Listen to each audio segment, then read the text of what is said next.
Donc, c'est la suite de ma vidéo quand je parlais là, donc, des conséquences de la délivrance. Donc, c'est la suite parce que mon téléphone, ça n'arrive pas vraiment à prendre vraiment 1 heure ou bien 2 heures vraiment à... Parce que j'ai pas la SIM, comment on appelle ça, cette SIM-là pour vraiment que ça puisse vraiment prendre tout. Donc, ça a coupé. Donc, ça, c'est la suite de les conséquences de la délivrance. Donc, comme je venais de dire que des petites choses que nous négligeons, des petites choses que tu trouves que non, non, non, non, ça, c'est, ça ce n'est pas grave, ça, ce n'est pas, non, non, non. Non, c'est ces choses-là qui te lient et ces choses-là qui fera que vraiment ta vie est liée.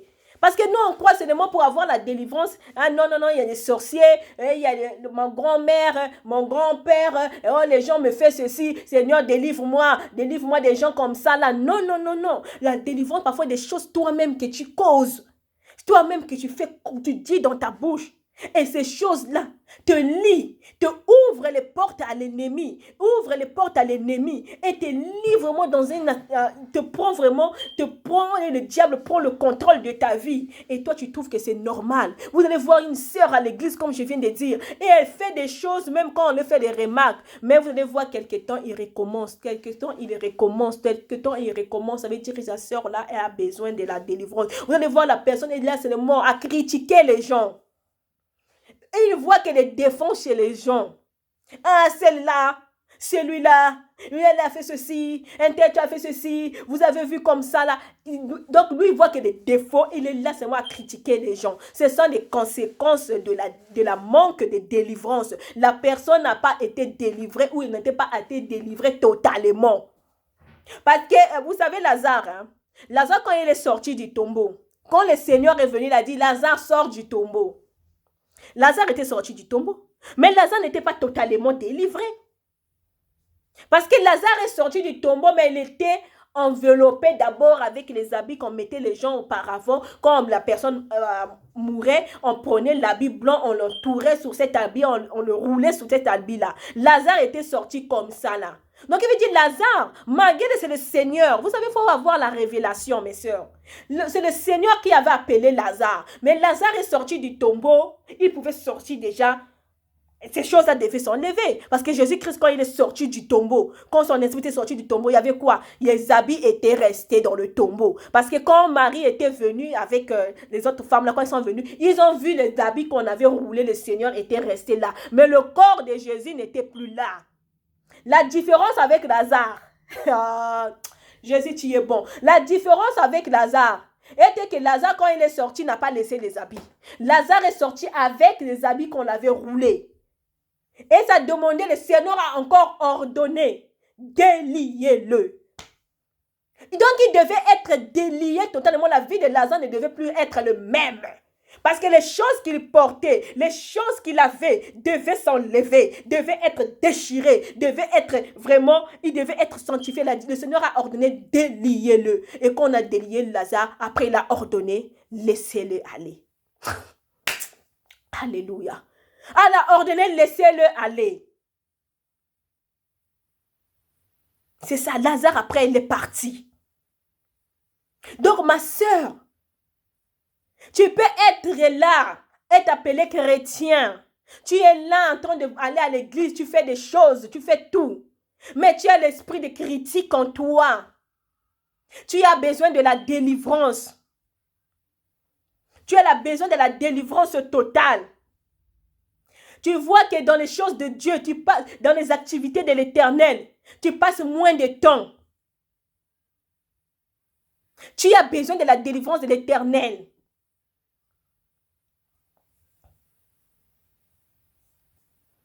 Tu as vraiment besoin d'être libéré. Tu vois le péché se multiplier tout le temps dans ta vie. La manque de repentance. Tu fais quelque chose, tu sais qu'on te dit même que c'est mal. Au lieu de te repentir, non. Non, non, non, moi je ne vais pas me repentir. Pourquoi je vais me repentir? Ce que j'ai dit, ce que j'ai fait, c'est normal. Moi, j'ai seulement pour moi dit, même la personne qui critique les gens, il croit qu'il dit quelque chose de bien. Non, j'ai dit qu'elle était comme ça, là, mais qu'est-ce qu'il y a de mal? Je n'ai pas critiqué. Il commence à trouver les choses normales. C'est la manque de délivrance. Parce que la personne qui avait la délivrance, ça peut arriver. Parce que la Bible dit d'une façon ou d'une autre, on peut tomber, on peut commettre les erreurs. Qui veut dire, quand la personne te parle, tu vas te dire, ma soeur, ma soeur, tu vois ce que tu es en train de faire là, c'est pas bon. Je vais directement l'esprit, je vais comprendre, je vais dire, ah, c'est que... Parce qu'on peut tomber, mais faire la repentance. Mais la personne, même quand on l'explique, il trouve que c'est vous qui n'arrivez pas à le comprendre. Qu'est-ce qu'il a fait du mal? Il a juste appelé la personne. Parfois, quand tu vois, ça c'est... Ah Seigneur, c'est vraiment dur. Que le Seigneur puisse nous aider. Donc ma soeur, des choses comme ça, là, tu as besoin de... Tu vas voir que notre personne, il a un esprit de rancune. Une personne l'avait fait quelque chose, la personne l'a demandé pardon. Non, je ne vais pas le pardonner. Même ici, il a demandé pardon, mais ce qu'il m'a fait là, non, pas ça. Rancune. Okanga mutema. Tu vas voir la personne là. Ça, c'est les conséquences de la manque de la délivrance. Parce que si la personne avait vraiment la délivrance en lui totale, même si la personne t'a fait quelque chose, peut-être ce n'est pas aussitôt. Parce que moi aussi qui vous parle là, il y a des choses que quelqu'un peut me faire. J'aurais du mal aussitôt vraiment de pardonner ou bien d'aller parler à la personne. Mais après, quand tu vas prendre vraiment le temps, tu vas sentir vraiment, il y a un esprit vraiment de Dieu qui va te mettre mal à l'aise de pardonner la personne. Vous savez, moi, il y a des choses qu'on m'a fait. Il y a des gens parfois qui ne comprennent pas, qui me prennent pour une bête. Ah, mais toi, la personne t'a fait comme ça là. Mais comment tu arrives à pardonner la personne? Parfois, moi-même, je dis, je ne sais même pas pourquoi. Je ne sais pas. Et je ne sais même pas de comprendre. J'ai dit, parfois, je donnais la réponse aux gens. Peut-être le Seigneur m'a créé comme ça. Mais les autres personnes qui ont des esprits mauvais peuvent croire que celle-là est idiote. Celle-là, vraiment, tu peux la faire du mal comme tu veux. Mais si tu viens seulement que tu demandes pardon, elle va te pardonner. Mais il y a d'autres personnes, ceux qui ont dedans. Même quand tu vas venir, tu demandes pardon. Elle va te dire, je t'ai pardonné. Mais il y a de rancune en lui. Parce que le pardon, ce n'est plus encore avoir le rancune de la personne. Ce n'est plus dire, ah, la personne m'avait fait ceci. Ça veut dire que tu n'as pas encore pardonné la personne. Parce que si tu as pardonné la personne, toi-même, parce que le pardon, ce n'est même pas pour la personne. Le pardon, moi, je dis, c'est pour toi que tu sois libre. Que tu ne sens plus de cette frustration. Parce que cette frustration ouvrira la porte aux esprits mauvais de entrer en toi. Et c'est ça qui amène le rancune. Que tu n'arrives pas, tu as envie. L'envie là, c'est toi. Mais de ne pas pardonner, c'est l'esprit que tu as laissé entrer en toi, qui maintenant prend le contrôle. Au lieu que toi, tu prends le contrôle de ta vie, c'est cet esprit qui commence à prendre le contrôle en toi. Ça ne nous a jamais arrivé. Toi-même, tu as envie de pardonner. Mais tu vas commencer à sentir vraiment des choses que la personne t'a fait. C'est comme si on te rappelle ces choses-là. Et ça, c'est maintenant l'esprit qui est en toi, qui fait que tu n'arrives pas à pardonner la personne. Et tu vas voir que tu as eu une vie de désordre sexuel. Des péchés chéris bien entretenus. Dans les péchés que toi-même, que tu vois que c'est un péché, mais tu aimes bien les protéger, quoi. Donc tu es là, tu dis que non, ça c'est... Même les gens disent, hey, oh, ils ont péché dans la chérie, ouais, moi comme ça là. Donc une vie vraiment, une vie de sexualité dans le désordre, un esprit de division. Tu es là seulement quand toi tu viens là où les gens sont dans la tranquillité. Mais quand toi tu viens faire rentrer le désordre. Quand tu viens seulement où il y a des gens doivent se séparer. Parce que toi quand tu viens là, tu amènes. Toi tu trouves que non. Moi j'ai seulement pour moi dit. Tu sais ma soeur, quand j'étais partie avec la soeur Intel, mais ce n'est pas que je suis venue dire du mal, mais la soeur avait parlé de toi comme ça là. Et quand la soeur va dire, pourquoi elle m'avait parlé comme ça là, pourquoi elle m'avait fait comme ça? Et c'est moi, toi aussi, qui va comprendre ça. Je dis, tu sais que la sœur, là, vraiment, quand j'étais avec elle, on me l'a dit. Donc, partout tu pars, tu divises les gens. C'est la moque de la délivrance. Mais toi, tu trouves ça, c'est normal. Ah, mais moi, j'avais seulement dit comme ça et c'est parti en pétra. Non, ma sœur, cet esprit-là, l'esprit que tu as là, l'esprit de division, partout où tu parles, tu vois seulement que toi, tu te poses même les questions toi-même. Parfois, parce que quand l'esprit en toi, tu ne veux même pas savoir. Toi, tu trouves que tout est normal. Tu vas même te poser des questions. Les gens comme moi j'aime bien les gens, mais les gens ne m'aiment pas. Où je suis, les gens me créent seulement des problèmes. Non! Toi, tu vois, c'est les gens qui te créent les problèmes, mais c'est toi qui crées les problèmes et le diable ne peut pas te le montrer. L'esprit qui est en toi va te montrer que c'est comme si toi, tu es innocent. Moi, j'aime les gens. Je fais toujours les gens du bien. Les gens me font du mal. Non! C'est toi qui fais les gens du mal. Tu commences à voir, c'est comme si c'est les gens-là qui te font du mal. Tu ne sais pas que c'est toi qui amènes l'esprit de division. L'esprit de mensonge.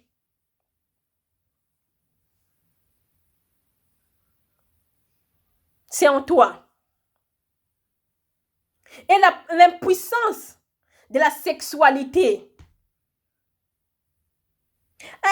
Non, surtout les gens qui donnent les exemples ici en Europe. Non, le travail, c'est pour ça que l'impuissance. Non, l'impuissance là, c'est l'ennemi qui est entré en toi. Mais les bateaux, on va pécher chérie. Les gens là, vous commencez à prendre des choses qui sont normales. Non, mais ça arrive. Mais ça là, il y a poteau, les travails de l'Europe. Vous voyez les stress, les trucs comme ça. Donc vous, non, vous protégez le diable. Dans les choses que vous allez ouvrir les yeux, les choses que vous allez voir que ce n'est pas normal. Et vous commencez à courir dans les médicaments. Pour satisfaire ta femme ou bien ton mari, tu as besoin des médicaments. Tu as besoin de ces choses-là. Tu as besoin d'utiliser comme ça parce que sans ça, tu ne peux pas. L'impuissance. L'impuissance de la sexualité. Au lieu de t'asseoir, de te dire non, ce n'est pas normal. Comment ça? Non, je suis comme ça là. Comment ça peut arriver? Non, c'est un esprit. Non! Vous les protégez, vous les trouvez normal, c'est du travail, c'est normal comme ça, ma soeur, ce n'est pas normal. Les problèmes de la malédiction. La malédiction, c'est la manque de dévotion. Il y a la malédiction, comme je venais de parler au début. Il y a des choses même que toi, tu n'as pas fait, mais la malédiction vient de la famille. Il y a des malédictions qui ont été dites. Ou bien les malédictions, il y a des paroles qui ont été déclarées sur toi.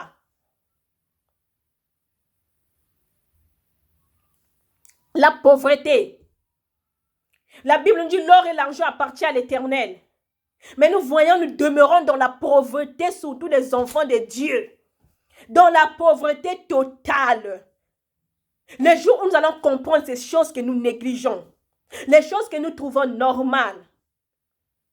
Maintenant, quand on a dit est normal, commence à regarder peut-être c'est normal. Commence à faire vraiment, à t'asseoir même à prendre le stylo, à écrire les choses que toi tu trouves normales dans ta vie. Ça. Tu les trouves. Et tu commences à prier. Tu vas voir le Seigneur va te donner les directives. Parce que les directives, ce n'est pas ni moi ni le pasteur viendra te dire que tu dois te diriger. C'est toi-même quand tu vas prendre conscience. Tu vois, vous êtes ça, ce n'est pas normal. Ça, ce n'est pas normal. Ça, c'est pas normal. Mais la Bible me dit comme ça. Mais ça, là, comment ça se passe dans ma vie comme ça? Non, c'est ce qui n'est pas normal. La Bible dit comme ça. Mais c'est que pourquoi chez moi comme ça? Ce n'est pas normal. Oh, tel million, on a prié. Tu commences à prier. Tu commences à chercher la délivrance dans ta vie. Et tu verras ces choses se dévoiler parce que tu vas dévoiler le diable. Mais vous êtes là en train de protéger le diable. Surtout les qui sont dans les enfants, dans les chrétiens, dans les églises. Les critiques. Vous êtes là seulement à critiquer les gens. Vous êtes là seulement à parler des gens. Ma soeur, mon frère, tu as besoin de la délivrance. Ne dis pas que non, bongo. Ah non, moi je suis comme ça. Non, tu es seulement comme ça, mais tu as besoin de la délivrance. Ce n'est pas normal parce que la Bible nous dit que tu as besoin de la délivrance dans ces choses. Les critiques, tu es là seulement à critiquer les gens. Oh mona ki yewana, oh yoka ki yewana, oh mona ki lokaladi, ya la ki sakanine. Elle veut se faire voir. Elle est quoi? Elle est quoi comme ça là? Tu as vu avec son mari là, le mari en question, le mari intel. Ça là, c'est dans les enfants de Dieu, c'est dans les églises. Si je vous dis parce que je suis parmi dans les églises de nous les Africains, ces choses-là, il y en a, c'est pour ça que pour qu'on voit la main de Dieu, c'est dur. Il y a un moment où on voit la pauvreté. Au moment où on ne peut pas être pauvre. Parce qu'être riche ne veut pas dire qu'il faut vous en parler. Être riche, ça veut dire non. Tu es même dans ta maison, tu as une tranquillité, tu as une paix, tu vis heureux, tu es tout. Non, ça, c'est ça la richesse. Parce que les gens, quand ils disent, mais Dieu, le Seigneur nous a dit, l'or et l'argent nous appartiennent. Dans au moment où on a mis tout, il y a 60 millions. Au moment où on a qu'il faut être heureux. Si le Seigneur te donne ça, les voitures de 1 million, gloire soit rendue à ce Dieu-là. Mais être heureux. Ça veut dire que tu as ta famille, tu as tout, tu as tes enfants, tu as ton travail et que tu fais des trucs, vous avez des projets. Ça, c'est ça. Le Seigneur en train de te... Malgré, il y a des situations que vous pouvez passer, mais tu es là en train de vivre la gloire de Dieu. Mais dans la vie des enfants de Dieu, nous allons voir la manque de délivrance qui arrive en nous. Nous allons voir que la pauvreté, le freinage de la vie d'une personne, au moins la ça là est loco, ermoko mona, makambo lisusu, ezo simbate. Mon téléphone ça décharge. Donc, je crois que je vais peut-être continuer ça après. Donc, les freinages dans la vie d'un enfant de Dieu, les choses ne marchent pas. Tu fais quelque chose, tu vas voir au début, ça marche, tu prospères. Tout à coup, comme ça, poum, tu tombes. Tout à coup, comme ça, tu tombes. C'est la manque de délivrance. Il y a des choses qui te lient. Il y a ces choses-là qui te lient quand tu veux avancer, quand ils te voient avancer comme ça, là, poum, ces choses-là te rattrapent. Donc, des choses comme ça, là, c'est le manque de délivrance, le blocage, l'envoûtement. Maintenant, l'importance de la délivrance dans la vie d'un chrétien. La délivrance d'un chrétien permet que la personne puisse vivre librement, comme je viens de dire. La délivrance permet aussi au Saint-Esprit d'agir. Tu vas voir, si tu as un manque de la délivrance, que le Saint-Esprit puisse agir dans ta vie, ça sera dur. Mais quand il y a la délivrance dans ta vie, tu vas voir, le Saint-Esprit aura le temps de se manifester dans ta vie. Mais la délivrance aussi permet au Saint-Esprit d'agir. La délivrance permet à l'Esprit Saint de se manifester et de voir le fruit du Saint-Esprit, tel que l'amour. Donc, c'est le contraire de monde à délivrance. Mais quand il y a la délivrance, l'importance de la délivrance dans la vie d'un chrétien, quand ça vient, quand tu vas sentir qu'il y a la délivrance dans ta vie, tu vas voir qu'il y a l'amour dans ta vie, il y a la joie, il y a la paix, il y a la patience, il y a la fidélité, il y a la douceur, il y a donc l'écoute, il y a tout. Donc, il y en a tout dans ces choses-là. C'est ça que tu as senti qu'il y a la délivrance dans ta vie. Elle permet aussi au Saint-Esprit de te libérer, les dons spirituels en toi. Tu vas commencer à voir que vraiment, s'il y a la délivrance dans ta vie, la délivrance apporte vraiment que le Saint-Esprit commence à libérer les dons spirituels en toi. Tu commences à te découvrir. Donc, tu dis, hey, moi, je ne peux pas faire ceci, mais tu commences à voir, tu commences à faire des choses dont le Saint-Esprit va t'ouvrir. Il va ouvrir la spiritualité en toi. Et l'Éternel fait pleuvoir sur les chrétiens la pluie de la grâce et du bonheur dans la vie des enfants de Dieu. Donc, si nous nous rendons compte que l'amour va porter beaucoup de choses et nous allons voir la pluie de la gloire de l'Éternel se manifester dans notre vie, elle donne gloire à l'Éternel et Satan va être humilié. Ces choses-là, quand ça vient dans ta vie, le diable n'aura pas la place. Et qu'est-ce que le diable va faire? Il va aller loin de toi. Elle donne aussi, la délivrance aussi, donne le temps à la consacration au service de Dieu. Tu vas voir, tu seras là vraiment à servir ce Dieu-là. Ça ne sera pas comme une obligation. Ah, vraiment, aujourd'hui, je suis fatigué, je ne vais pas partir à l'église. Ah, l'église, en gros, j'ai quelque chose à faire. Donc, tu vas voir la facilité vraiment à diriger vraiment ton plan du temps, à servir Dieu. Elle donne le temps à consacrer au service de Dieu. Elle amène un chrétien à avoir plus des intérêts sur les choses spirituelles. Elle amène les chrétiens à avoir plus des intérêts sur les choses. Elle facilite la croissance spirituelle. Elle maintient la sanctification, la fidélité et la crainte de Dieu. Un chrétien doit donner l'importance à la délivrance dans sa vie. C'est l'ordre que Dieu a donné. Si nous le lisons dans Matthieu 10, 7 à 18. Donc, c'est très important.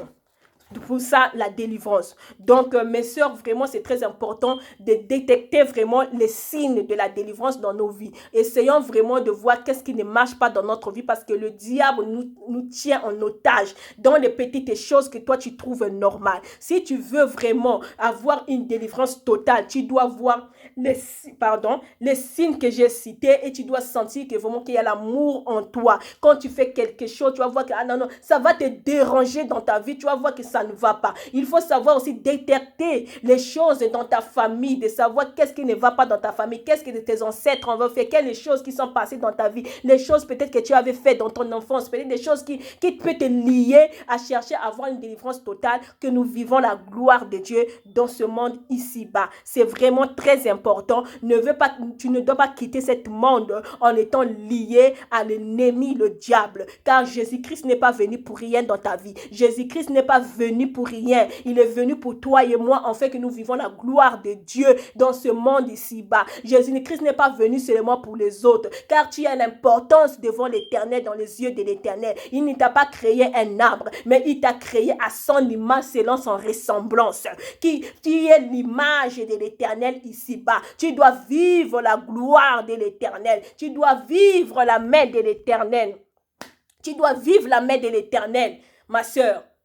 Donc, cherche, médite la parole, cherche à voir qu'est-ce qui ne va pas dans ma vie, le pourquoi. Lève-toi et cherche ta délivrance. Cherche ta délivrance. Ta délivrance est Jésus-Christ. Cherche ta délivrance, ma sœur, pour vivre la gloire de l'Éternel, pour vivre la main puissante de l'Éternel. Ne sois plus l'esclave de l'ennemi. Tu as été longtemps l'esclave de l'ennemi. Alors, il est temps de t'élever. Tu leur as servi, ça fait depuis longtemps. Il est temps de quitter dans la servitude de l'ennemi. Il est temps de quitter dans le célibat que tu as. Il est temps de quitter dans la maladie que tu as. Il est temps de quitter dans les situations de mariage de nuit. Il est temps de quitter dans les esprits de mari de nuit et de femmes de nuit qui viennent te visiter pendant la nuit. Qui prend le contrôle de ta vie et qui t'ont pris le contrôle. L'esprit d'aveuglement. Il est temps de te lever sous ça. Cherche ta délivrance. La délivrance est encore possible. La délivrance est encore possible. La délivrance est encore possible. Au nom puissant de Jésus, que la puissance de la délivrance vous touche, toute personne qui écoutera cette vidéo et qui croira que vraiment la délivrance est possible et qui confessera dans sa bouche ce que tu es en train de voir, qui confessera, il vivra la main de l'Éternel. Au nom puissant de Jésus, je vous dis merci, que la gloire revienne à notre Seigneur Jésus-Christ.